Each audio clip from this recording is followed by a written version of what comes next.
सभी विद्वानों एवं विदुषियों का स्वागत है, अभिनंदन है। तो ये छात्र भी मैं समझता हूँ कि अभी आ रहे होंगे। इससे पूर्व कारक प्रकरण पर 2 घंटे के 2 वीडियो बन चुके हैं। आज हम फिर कारक प्रकरण को लेकर उपस्थित हुए हैं। कारक प्रकरण में आज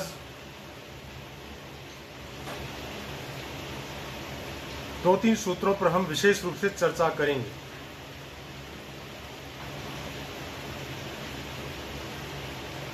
अकथितम च, 2 शब्द है यहाँ पर। पहला सूत्र आज का अकथितम और च, यहाँ पर कर्म और कार के इन 2 पदों की अनुवृत्ति हो जाती है पिछले वाले सूत्रों से। संज्ञा सूत्र है, अर्थात कर्म संज्ञा प्रदान करने वाला सूत्र है।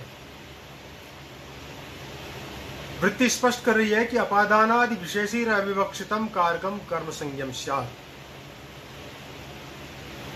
अर्थात अपादान आदि जो कारक हैं उनसे अविवक्षित कारक की कर्म संज्ञा होती है।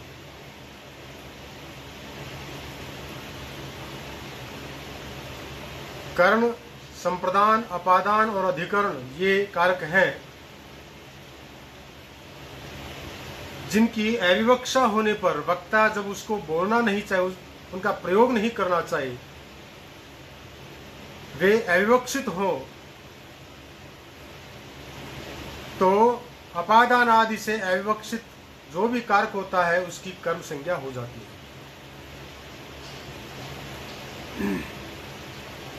अर्थात वहां पर अपादान कारक का प्रयोग नहीं करेंगे, उसकी जगह पर हम कर्म कारक का प्रयोग करेंगे।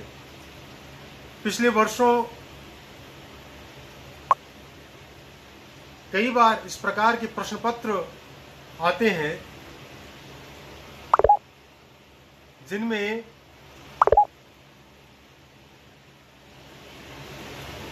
इस प्रकार का प्रश्न आता है कि अधोलिखित वाक्यों में से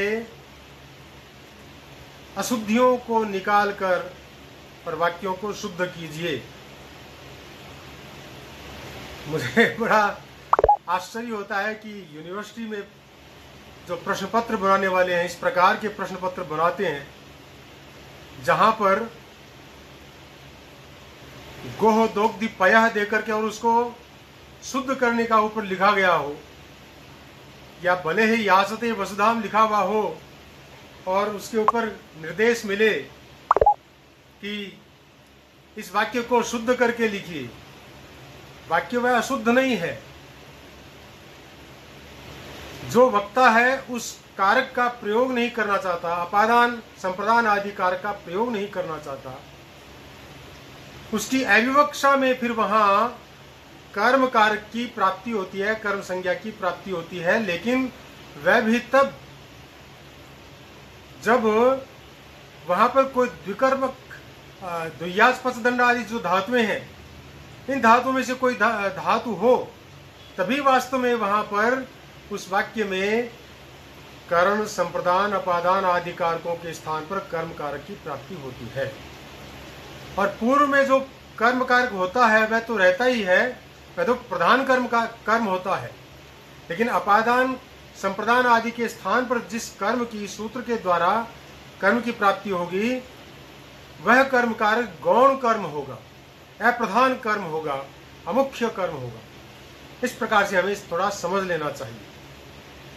एक कारिका है जिस कारिका के अंदर उन सभी धातुओं को गिनाया गया है जिनमें से किसी भी धातु का प्रयोग होता है, तो उस वाक्य में संप्रदान, अपादान आदि के स्थान पर गौण कर्म कारक की प्राप्ति हो सकती है।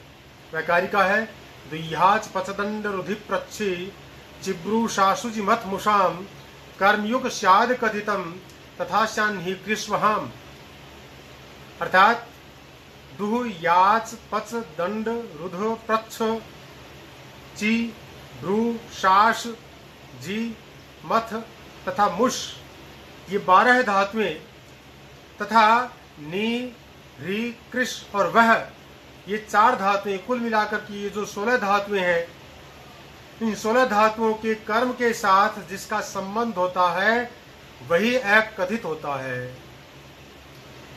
इन धातुओं के कर्म के साथ में जिसका संबंध होता है वही एक कथित होता है, इस प्रकार परिगणित करना चाहिए। जिस उदाहरण के लिए उन्होंने यहाँ पर उदाहरण दिए, 16 प्रकार के उदाहरण दिए हैं और वृत्ति में लिखा है कि द्वादीनाम द्वादशानाम तथा निप्रवृत्तीनाम चतुर्णाम कर्मणा यद्युज्यते तदेवा कथितम कर्म इति। ये जो धातुएं हैं, दुह आदि 12 धातुएं और नी आदि 4 धातुएं 16 धातुएं हो जाती हैं। इन धातुओं के कर्म के साथ जिसका संबंध होता है वह ही अकथित कर्म वह अकथित होता है, ऐसा हमें समझना चाहिए। उदाहरण दे रहे हैं, गाम दोग्धिपयः, गाय से दूध को दूहता है।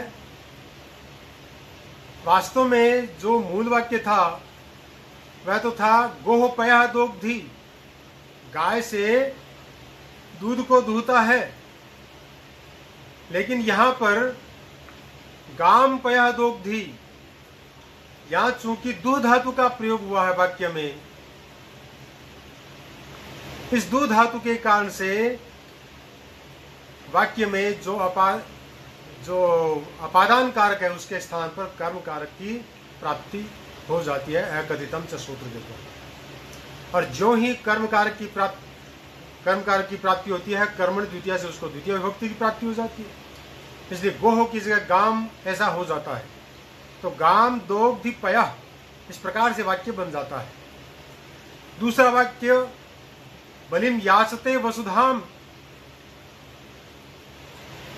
बलि से पृथ्वी मांगता है, बलि से पृथ्वी को मांगता है। वाक्य में भले है वसुधाम याचते, मूल वाक्य तो ये है, इसमें वसुधाम जो है ये कर्म कारक है, मुख्य कर्म है।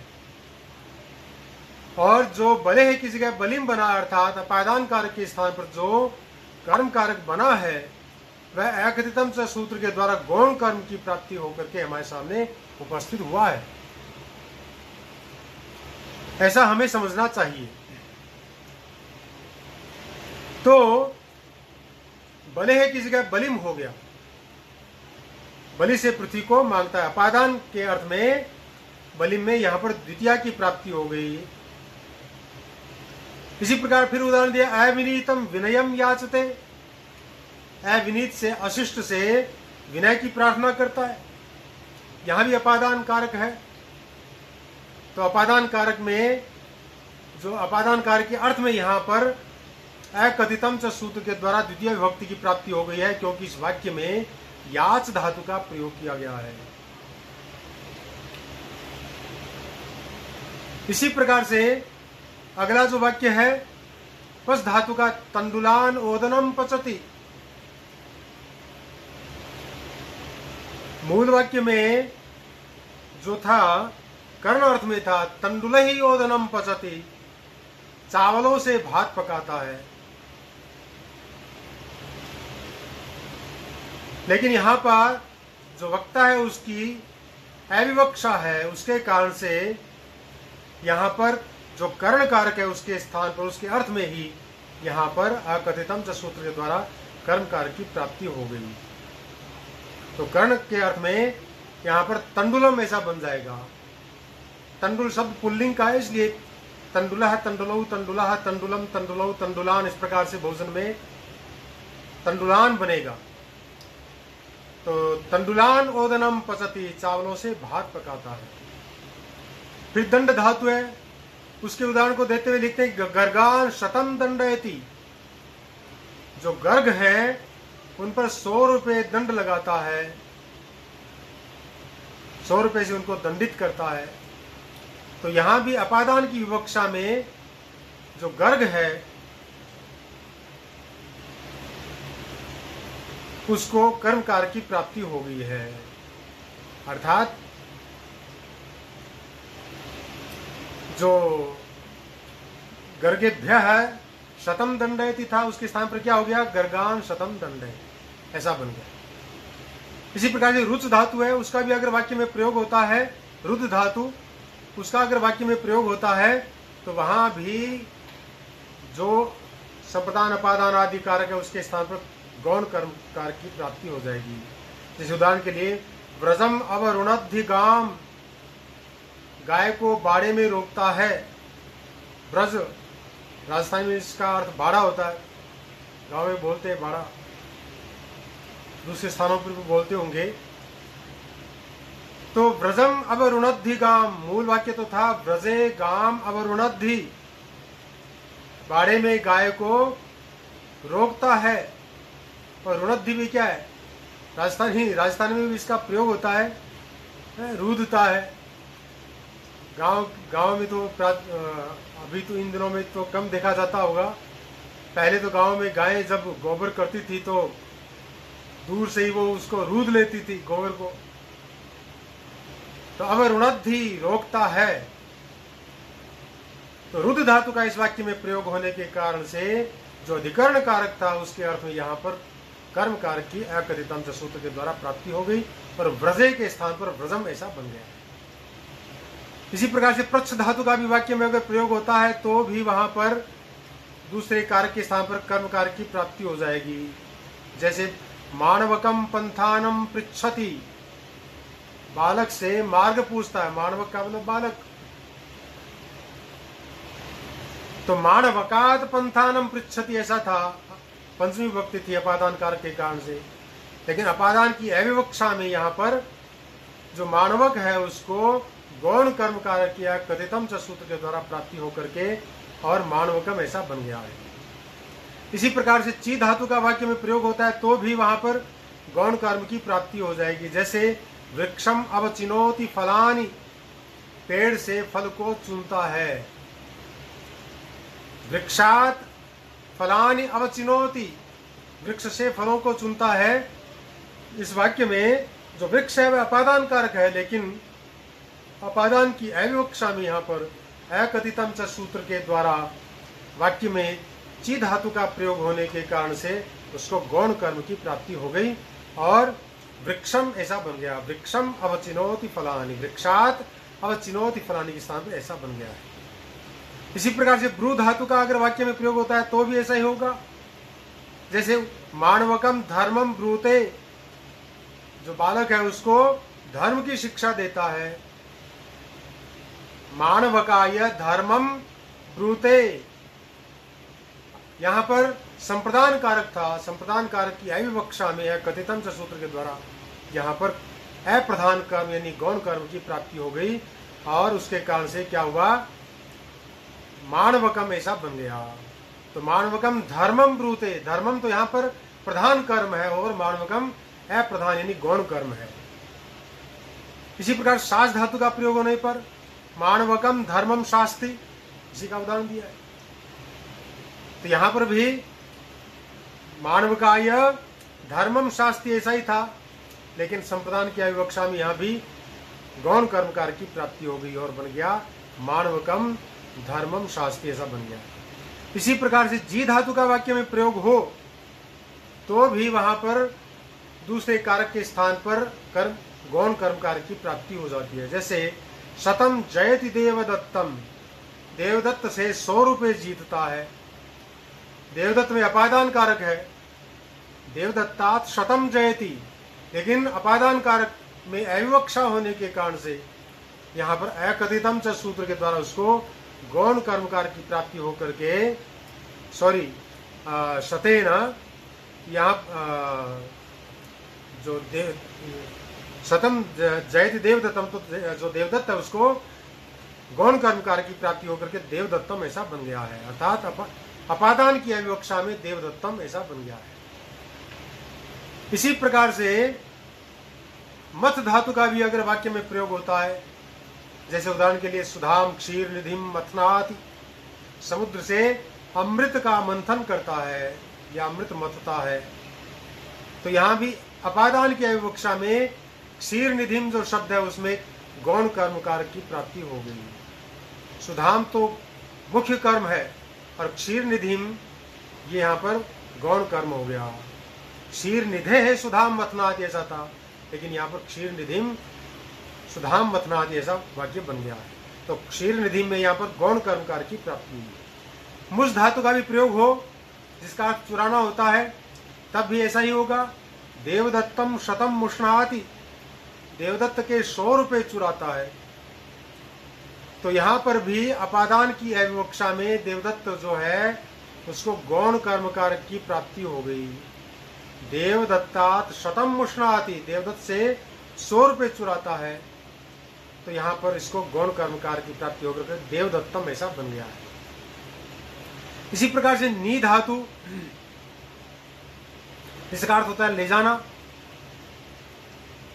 हृ धातु जिसका अर्थ होता है हरना, कृष धातु जिसका अर्थ होता है खींचना, और वह धातु जिसका अर्थ होता है ढोना या ले जाना। इसके उदाहरण देते हुए कह रहे हैं, एक ही उदाहरण दिया उसमें इन सब क्रियाओं का प्रयोग कर लिया। ग्रामम अजाम नयति, वास्तव में अधिकरण कारक था यहाँ पर ग्रामे अजाम नयति, या ग्रामे अजाम हरति, या ग्रामे अजाम कर्षति, या ग्रामे अजाम वहति। ये 4 वाक्य यहाँ पर इन धातुओं से बनते हैं, लेकिन यहाँ पर जो अधिकरण कारक है ग्रामे, उसमें अविवक्षा होने के कारण से अकथितम च सूत्र के द्वारा उसको गौण कर्म की प्राप्ति हो गई, क्योंकि यहाँ पर नी, ह्री, कृष और वह धातु का प्रयोग हुआ है। इस प्रकार से यहाँ पर गौण कर्म की प्राप्ति होकर के एक वाक्य में 2-2 कर्म की प्राप्ति हो रही है। इस प्रकार के उदाहरण यहाँ पर दिए गए।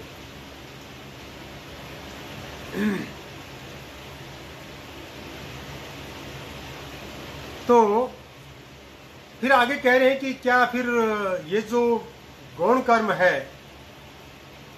ये केवल इन्हीं धातुओं का वाक्य में प्रयोग होने पर इनको अपादान आदि के स्थान पर गौण कर्म की प्राप्ति होगी? तो कह रहे हैं कि नहीं।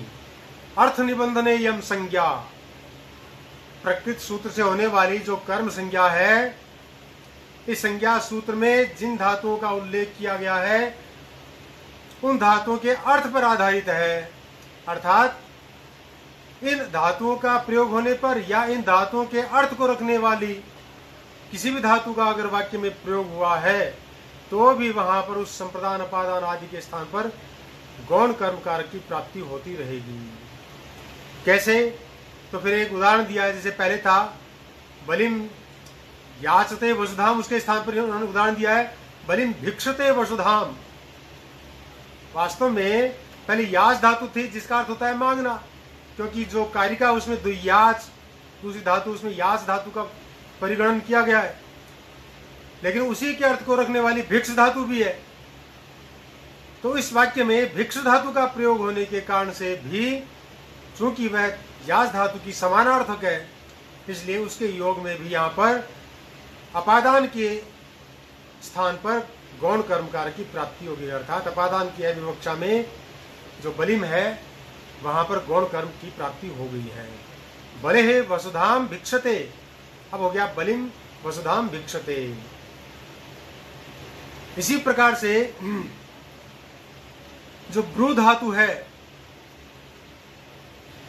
उसके भी पर्यायवाची धातु है, उसके अर्थ को रखने वाली धातुएं हैं। ब्रू की समानार्थक धातुएं भी है, जैसे भास धातु है, अभिउपसर्ग पूर्वक धा धातु है, वस धातु है।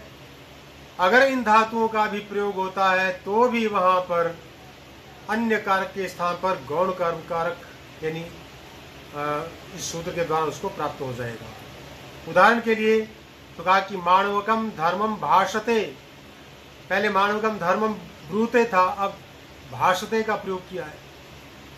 या माणवकम धर्मम अभिधत्ते, या माणवकम धर्मम वक्ति। इस प्रकार के जो अन्य उदाहरण हैं उन उदाहरणों में यहाँ पर ब्रू धातु के अर्थ को रखने वाली जो धातुएं हैं उनका प्रयोग करने पर भी जो अपादान आदि कारक है, संप्रदान आदि जो कारक है उनके स्थान पर गौण कर्म कारक की प्राप्ति हो गई है। क्योंकि यहाँ पर संप्रदान कारक है इसलिए उसको संप्रदान कारक की प्राप्ति है। माणवकम में माणवकाय धर्मम भाषते, माणवकाय धर्मम विधत्ते, माणवकाय धर्मम वक्ति। इस प्रकार से यहाँ पर ये वाक्य मूल वाक्य थे, लेकिन उनकी अविवक्षा में अर्थात संप्रदान की अविवक्षा में मानवकम में गौण कर्म कारक की प्राप्ति हो गई है अकथितम च सूत्र के द्वारा। ठीक है, ये बात तो समझ में आ गई है। आपने कारकम शब्द का प्रयोग क्यों किया है? आपने सूत्र में जो कहा है अपादानादि विवक्षितम कारकम कर्म संयम स्यात्, इससे क्या कहना चाहते हैं आप? तो कह रहे हैं कि मानवकस्य पितरम पंथानम पृच्छति। देखिए, कारकी अधिकार सूत्र है, उस अधिकार के कारण यहाँ पर कारकम की अनुवृत्ति होने से मानवकस्य पितरम पंथानम पृच्छति, मानवक के पिता से मार्ग पूछता है। इस वाक्य में जो मानवक है वह कारक नहीं है, और कारक नहीं होने के कारण उसकी अविवक्षा अपेक्षित ही नहीं है। अतः यहाँ पर उसको कर्म कारक की प्राप्ति होकर द्वितीय विभक्ति की प्राप्ति होना संभव ही नहीं है। ये संबंध है तो संबंध को यहाँ पर कारक नहीं माना गया। इस कारण से कारक चूंकि क्षय है, कर्ता कर्म च करणम संप्रदानम तथैव च अपादानाधिकरणे चेत्याहु कारकाणि षट्, कारक क्षय होते हैं, संबंध कारक नहीं होता है। इसलिए यहाँ पर ये कहा गया, कारक शब्द का प्रयोग किया गया, अन्यथा संबंध के को भी यहाँ पर कर्म कारक की प्राप्ति हो जाती, उसे रोकने के लिए यहाँ पर कर्म कारकम शब्द का प्रयोग किया गया। फिर आगे एक वार्तिक आता है जिसका भाष्यकार ने तो उल्लेख नहीं किया है, लेकिन सिद्धांत कौमुदी में इसका उल्लेख हुआ है। इस कारण से हमें इसको पढ़ लेना चाहिए। वह वार्तिक सूत्र है अकर्मक धातुभिर योगे देशः कालो भावो गंतव्यध्वाच कर्म संज्ञक इति वाच्यम। अकर्मक धातुभिः योगे, अकर्मक धातुओं के योग में देशः कालः भावः, देश अर्थात कोई स्थान, देश का मतलब यहाँ पर स्थान विशेष है, और काल यानी समय, और भावः भाव यानी क्रिया, और गंतव्य है अध्वाच, और गंतव्य मार्ग जो है उसको अगर बतलाना हो तो उसको बतलाने वाले शब्द कर्म संज्ञक होंगे। कर्म संज्ञक इति वाच्यम, उनकी कर्म संज्ञा हो जाती है। अर्थात इन सबको देखिए, अकर्मक धातुओं का जो वाक्य होता है, वास्तव में अकर्मक धातुएं वे होती हैं जिनका वाक्य में प्रयोग होता है तो उस वाक्य में कर्म होता ही नहीं है। क्योंकि अकर्मक धातु का मतलब यही होता है वह धातु जिसके अंदर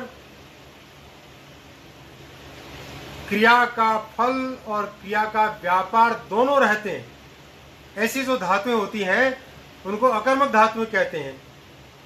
तो अकर्मक धातुओं का वाक्य में प्रयोग होने पर उस वाक्य में कर्म कारक का कोई मतलब ही नहीं होता है। लेकिन यहाँ पर इस वार्तिक सूत्र के द्वारा कर्म कारक की विशेष व्यवस्था की गई है।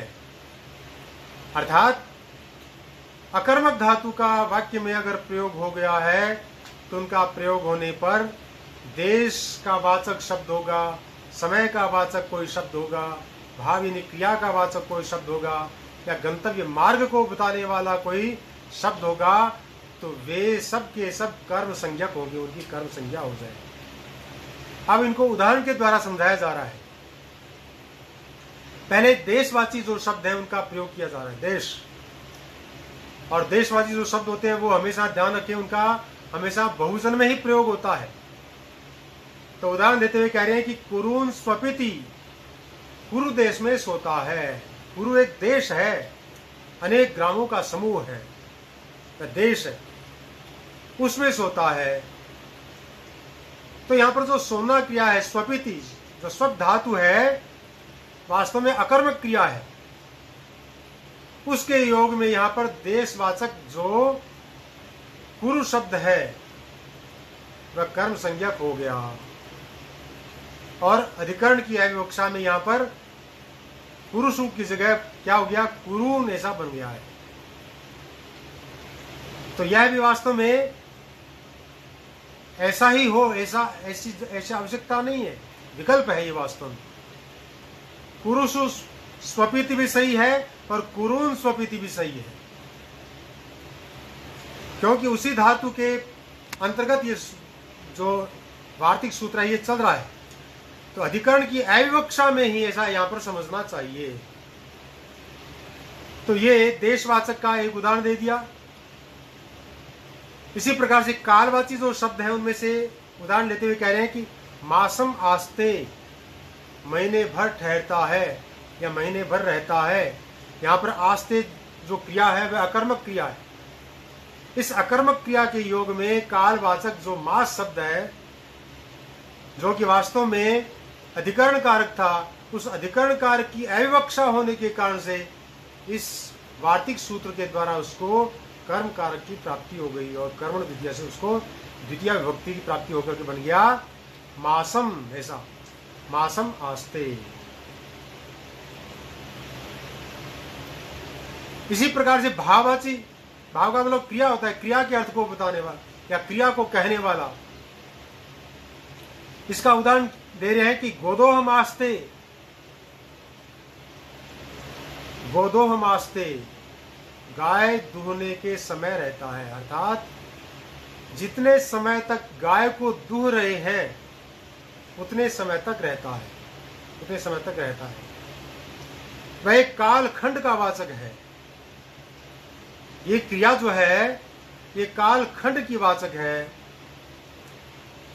यहां पर अत्यंत संयोग न होने पर भी अकर्मक धातु जो आस है उसका योग प्राप्त हो गया है। उसके योग में गंतव्य मार्ग जो क्रोश है, क्रोशम आस्ते, इसको भी हम ले लेंगे तो यहां पर उसको भी कर्म संज्ञा की प्राप्ति हो जाएगी। तो गोदोहम आस्ते यहां पर अधिकरण कारक की अविवक्षा में गोदोहम में कर्म कारक की प्राप्ति हो गई है। इसी प्रकार से गंतव्य मार्ग का वाचक जो क्रोश शब्द है उसको भी हमें समझ लेना चाहिए। अर्थात क्रोशम आस्ते, कोस भर है भाई, जो अकर्मक धातु आस है यहां पर, ऊपर भी वही धातु थी, दोनों में यही धातु है। तो यहां पर भी वास्तव में अकर्मक धातु के कारण से द्वितीय विभक्ति की प्राप्ति हो गई है। तो इस प्रकार से इस वार्तिक सूत्र ने यह बता दिया है। यद्यपि यह जो सूत्र वार्तिक सूत्र है, नागेश भट्ट ने इस सूत्र को स्वीकार नहीं किया है, क्योंकि महर्षि पतंजलि ने महाभाष्य में इसका उल्लेख नहीं किया है, उसको वहां पर उन्होंने लिया नहीं है। यद्यपि महर्षि पतंजलि ने वहां पर इससे संबद्ध जो धातुएं हैं उनको वहां पर ले लिया है, उनके विषय में चर्चा कर दी है, लेकिन वहां पर न होने से नागेश भट्ट ने ऐसा कहा है। तो यह सूत्र यहाँ पर वार्तिक सूत्र था, वार्तिकार का अध्ययन का सूत्र था, उसको हमने यहाँ पर समझ लिया है। अगला सूत्र है, बहुत महत्वपूर्ण सूत्र है, इसको थोड़ा सही ढंग से समझेंगे। गतिबुद्धि प्रत्यवसानार्थ शब्द कर्म कर्मकाणाम कर्ता सणौ। गतिबुद्धि प्रत्यवसानार्थ शब्द कर्म कर्मकाणाम, ये षष्ठ्यंत है, और अणि ये सप्तम्यंत है, कर्ता प्रथमांत है, सह प्रथमांत है, और नौ यह सप्तम्यंत है। तो ये सूत्र कहता है कि गति आदि अर्थवाची शब्द कर्मक तथा अकर्मक धातुओं के अण्यंतावस्था का कर्ता ण्यंतावस्था में कर्म हो जाता है। गति का मतलब क्या है? गत्यर्थक, गत्यर्थक जो भी धातुएं। इसी प्रकार से जो शब्द कर्मक है, अर्थात शब्द का मतलब यहाँ पर वास्तव में वेदादि जो शास्त्र हैं उनके बारे में यहाँ पर कहा गया, उसे संबद्ध बात है। और तीसरा जो अकर्मक धातुएं हैं, अकर्मकाणाम, तो अकर्मक धातुओं के कैसा होने पर, णौ ण्यंतावस्था में अणि, अर्थात जो अण्यंतावस्था का कर्ता होता है, कर्ता सह, वह कर्ता जो होता है उसमें कर्म कारक हो जाता है, अर्थात उस कर्ता के स्थान पर कर्म कारक की प्राप्ति हो जाती है। यानी अण्यंतावस्था का कर्ता ण्यंतावस्था में कर्म हो जाता है। समझने वाली बात इतनी है। अण्यंतावस्था अर्थात निजंत, निज प्रत्यय का प्रयोग जहां हुआ है, जो कि प्रेरणार्थक होता है, तो प्रेरणार्थक धातुओं का वाक्य में प्रयोग करेंगे, निजंत धातुओं का वाक्य में जब हम प्रयोग करेंगे, तो सामान्य अवस्था में जो कर्ता होता है उस कर्ता कारक को कर्म कारक की प्राप्ति हो जाएगी ऋणंतावस्था में, निजंत का प्रयोग होने पर। अण्यंतावस्था में अर्थात सामान्य अवस्था में जो वाक्य में कर्ता कारक होता है उसको निजंत धातु का प्रयोग होने पर अर्थात ऋणंतावस्था में उसको कर्म कारक की प्राप्ति हो जाएगी। इसको एक उदाहरण से समझ लेते हैं। जैसे गच्छति का मतलब होता है जाना, लेकिन गमयति का मतलब होता है जाने के लिए प्रेरित करना। यह निजंत है। एक पहला जो उदाहरण है, उस उदाहरण से, ये सारे उदाहरण से आपको ये बात सारी समझ में आ जाएगी। तो ज्यादा विस्तार नहीं करूंगा, कम समय में ज्यादा बताने की कोशिश कर रहे हैं। समझते हैं कि अधिक सूत्र हो जाएं, लेकिन समझना भी जरूरी है। इसलिए जितना मिनिमम जो समझ सकते हैं उतना हमें समझना चाहिए। सबसे पहले जो गत्यर्थक धातु है, सामान्य अवस्था में जो गत्यर्थक धातु है उसका वाक्य में प्रयोग हुआ, तो वहां जो कर्ता होता है उस कर्ता को कर्मकार की प्राप्ति हो जाएगी अगर उस वाक्य में हमने प्रेरणार्थक धातु का प्रयोग कर लिया, अर्थात उस वाक्य को हमने अगर ण्यंतावस्था वाला वाक्य बना दिया है। तो जैसे उदाहरण के लिए इन्होंने एक कारिका दी है, एक श्लोक दिया है जिसमें कुछ उदाहरण है।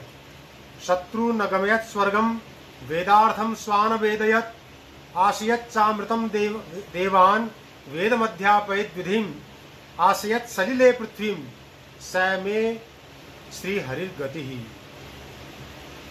देखिए यहाँ पर कुछ वाक्य हैं, इन वाक्यों को हमें समझ लेना चाहिए। सबसे पहले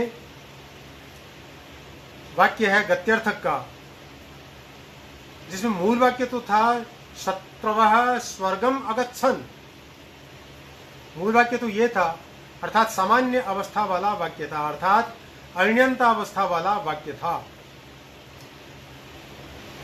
क्योंकि यहां पर अगच्छन् यह क्रिया है, तो यह तो निजंत निष्प्रत्यांत नहीं है, निष्प्रत्यय इसमें लगा नहीं है। लेकिन इसमें जो हमने निष्प्रत्यय लगा दिया और उसको प्रेरणार्थक बना दिया, तो वाक्य में जो कर्ता है शत्रवः, उस शत्रवः को कर्मकार की प्राप्ति हो जाएगी और वह क्या बन जाएगा, शत्रु ऐसा बन जाएगा। इस वाक्य तो यह है शत्रवः स्वर्गम अगच्छन्। अब हमने अगच्छन् के स्थान पर अगमयत का प्रयोग कर लिया, तो वाक्य क्या बन जाएगा, हरि शत्रुन स्वर्गम अगमयत। जो एक कारिका उसमें हरि वाक्य का करता है, तो हरि शत्रुन स्वर्गम अगमयत। वाक्य तो यह था कि शत्रवः स्वर्गम अगच्छन्, शत्रु स्वर्ग गए, लेकिन किसने भेजने स्वर्ग में जाने के लिए प्रेरित किसने किया, तो कहा कि हरि शत्रुन स्वर्गम अगमयत। यहाँ पर अगमयत यह जो क्रियापद है ये निजंत है, प्रेरणार्थक है, इसलिए हरि ने शत्रुओं को स्वर्ग भेजा, तो शत्रु ऐसा बन गया यहाँ पर। इसी प्रकार से बुद्धिर्थक, बुद्धिर्थक का मतलब भाई बुद्धि का काम पढ़ाना। जैसे उदाहरण इसका दिया है, स्वान वेदार्थम अवेदयत, लेकिन यहां पर मूल वाक्य क्या था, स्वे वेदार्थम अविदुहु। यह अविदुह जो क्रियापद है यह है अण्यंतावस्था की क्रिया है, सामान्य अवस्था की क्रिया है। इसका प्रयोग जब वाक्य में था तब वहां पर स्वे था, वाक्य का जो कर्ता है वे स्वे है, लेकिन जो इसमें प्रेरणार्थक निज प्रत्यय लगाया तो अवेदयत बन गया। जो इसका वाक्य में प्रयोग किया तो वाक्य बन गया हरि स्वान वेदार्थम अवेदयत। स्वे के स्थान पर स्वान बन गया। स्वे का मतलब अपने लोग, तो उसकी जगह पर स्वान ऐसा बन गया।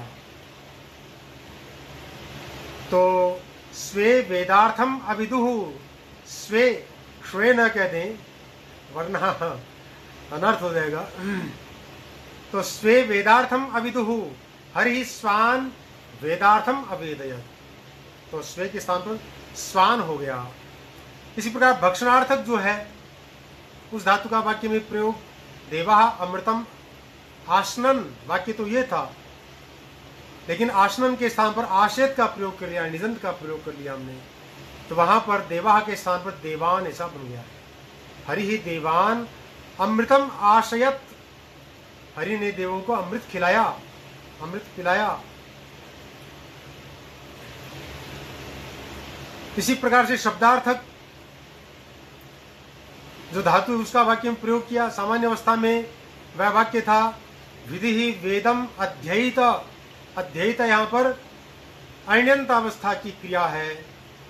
जो ही इसको हमने ण्यंतावस्था की क्रिया बना दिया, अर्थात अध्ययित के स्थान पर हमने अध्यापयत ऐसा बनाया, तो वाक्य में जो करता था उसको कर्म कारक की प्राप्ति हो गई। और क्या बन गया?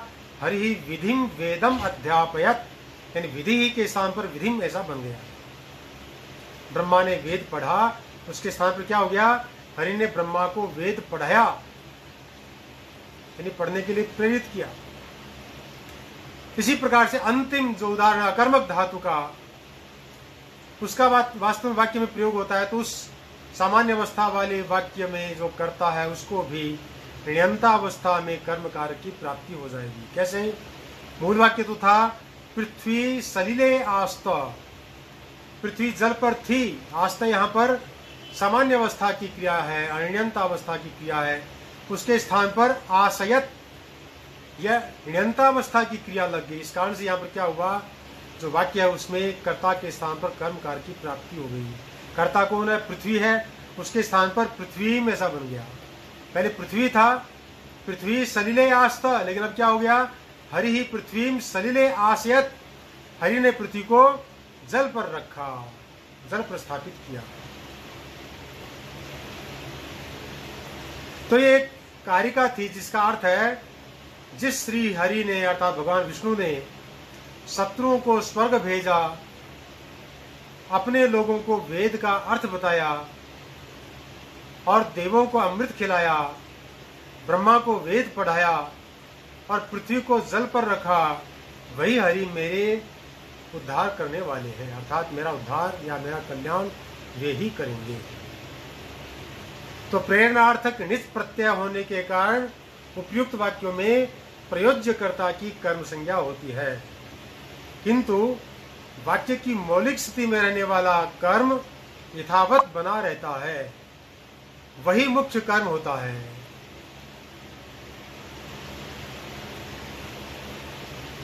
वही मुख्य कर्म होता है।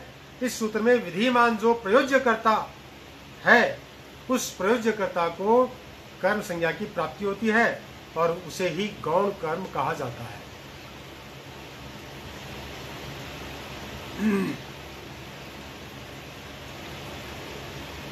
ये जो गत्यर्थक आदि धातुएं हैं, उन धातुओं की अण्यंतावस्था के जो कर्ता है उनको जो कर्म संज्ञा प्राप्त हुई है, एक प्रश्न उठता है कि उनको कर्म संज्ञा क्यों प्राप्त होती है। इस प्रश्न को उठाते हुए अण्यंतानाम किम गमयति देवदत्तो यज्ञदत्तम तमपराक प्रयुक्ते गमयति देवदत्तेन यज्ञदत्तम विष्णुमित्रः। इस प्रकार से यहाँ पर इस सूत्र का वृत्ति इस वृत्ति के साथ में समापन होता है, एक प्रश्न के साथ में। अर्थात गत्याद्यर्थक जो धातुएं हैं, उन धातुओं के ही अण्यंतावस्था के कर्ता की कर्म संज्ञा क्यों कही जानी चाहिए?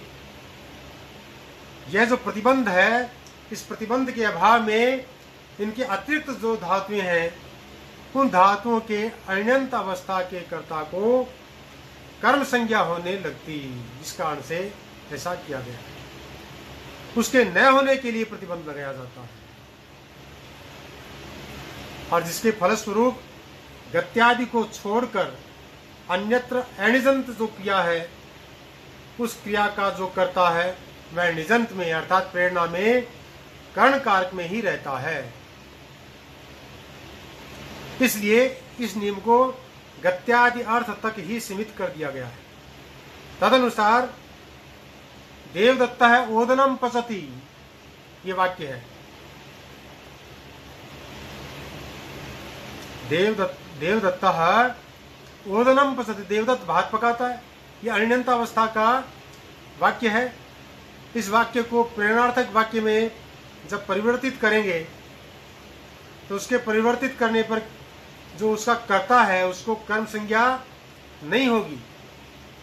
देवदत्तेन ओदनम पाचयति, क्योंकि यहाँ पर पस धातु जो है वह अकर्मक नहीं है, तो इसी कारण से यहाँ पर ये कहा गया है कि, और क्या बना वाक्य में, देवदत्तेन ओदनम पाचयति, देवदत्ता है ओदनम पचति, ये अण्यंतावस्था का वाक्य है। प्रेरणार्थक वाक्य क्या बना? देवदत्त को कर्म संज्ञा नहीं हुई, अपितु क्या हुआ, उसको कर्णकार की प्राप्ति होकर के और तृतीया विभक्ति हो गई है। कर्तृकर्णयो तृतीया सूत्र है, उसको तृतीया विभक्ति की प्राप्ति होगी कर्णकार होने के कारण। देवदत्तेन ओदनम पाचयति, देवदत्त से भात पकवाता है, ऐसा बन जाता है। कर्तृवाच्य होने के कारण प्रेरक कर्ता उक्त होगा, किंतु प्रयोज्य कर्ता अनुक्त ही रहेगा। अतः उसे कर्तृकर्णयो तृतीया, ये जो सूत्र है उस सूत्र से तृतीया विभक्ति हो गई है। और ये जो प्रकृत सूत्र है, इस सूत्र में अण्यंता नाम पद के अभाव में एक बार निस प्रत्यय करने के बाद अगर दोबारा निस प्रत्यय करते हैं तो दोबारा निस प्रत्यय करने पर पूर्व जो निजंत करता है उसके स्थान पर कर्म संज्ञा होने लगती। उसे न होने के लिए ही वास्तव में यह प्रतिबंध लगाया गया। अब इसको हम और समझ सकते हैं, एक उदाहरण के द्वारा और देख करके उसको हम समझ सकते हैं। एक उदाहरण है, विष्णुमित्रः देवदत्तेन यज्ञदत्तम गमयति। विष्णुमित्रः वाक्य का कर्ता है। अब यहाँ पर देवदत्तेन यज्ञदत्तम गमयति, मूल वाक्य तो क्या था, देवदत्ता ओदनम पचति, देवदत्ता यज्ञदत्तम गच्छति, ये था। लेकिन अब यहाँ पर क्या हो गया, विष्णुमित्रः देवदत्तेन यज्ञदत्तम गमयति। इस वाक्य में देवदत्त जो है उसकी कर्म संज्ञा नहीं हुई है, क्योंकि निजंत प्रेरणार्थक धातु पहले से मौजूद है यहाँ पर। तो अण्यंतावस्था के कर्ता को ही अण्यंतावस्था में कर्मकार की प्राप्ति होती है। लेकिन यहाँ पर ये समझ लेना चाहिए कि अण्यंतावस्था का वाक्य होने के कारण से यहाँ पर पुनः उसको कर्मकार की प्राप्ति नहीं होगी, और वह यज्ञदत्ता इस प्रकार विष्णुमित्र ऐसा ही रहेगा। विष्णुमित्रः देवदत्तेन यज्ञदत्तम गमयति, ऐसा ही रहेगा। यहाँ पर जो सर्वप्रथम वाक्य की स्थिति है ना, वह क्या थी उसको समझ लें। यज्ञदत्तः गच्छति, यज्ञदत्त जाता है, यह मौलिक वाक्य है, यानी अण्यंतावस्था का वाक्य है। इसे प्रेरणार्थक यानी अण्यंतावस्था का वाक्य हमने बनाया या उसमें हमने परिवर्तित किया, तो उसका स्वरूप क्या बनेगा, देवदत्तः यज्ञदत्तम गमयति, देवदत्त यज्ञदत्त को भेजता है। यहाँ सूत्रोक्त नियम से प्रयोज्य करता जो यज्ञदत्त है उसकी कर्म संज्ञा हो गई है। अब इसे पुनः प्रेरणार्थक वाक्य में परिवर्तित हम करेंगे, तब उसका स्वरूप यह होगा, विष्णुमित्रः देवदत्तेन यज्ञदत्तम गमयति। यहाँ पर देवदत्ता है, यज्ञदत्तम गमयति जो था, इसमें देवदत्ता है जो वाक्य का कर्ता है।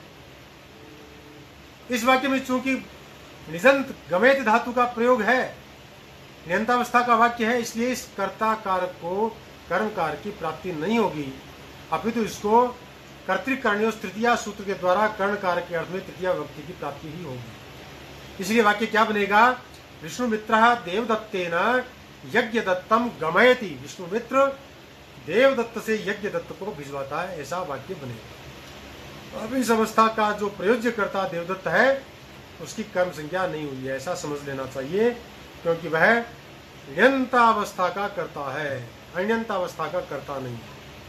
इसलिए पूर्ववत यहाँ पर तृतीया विभक्ति ही प्राप्त हो जाए। तो ये आज के प्रमुख सूत्र थे और समय काफ़ी हो गया है। मैं समझता हूँ कि इतने सूत्रों को अगर हम समझ करके आगे बढ़ते हैं तो वह ज़्यादा सार्थक होगा। तो मैं आज का अपना व्याख्यान यहीं पर संपन्न करता हूँ और आप सबका हृदय से आभार व्यक्त करता हूँ कि आपने समय निकाल कर और इसको सुना। किसी को भी अगर थोड़ा सा भी लाभ हुआ है तो मेरा ये जो कार्य है उससे मैं स्वयं को कृतकृत्य समझूंगा। आप सबका पुनः धन्यवाद ज्ञापित करते हुए मैं इसको यहीं पर विराम देता हूँ। जय तो भारतम, जय तो संस्कृत। नमस्कार।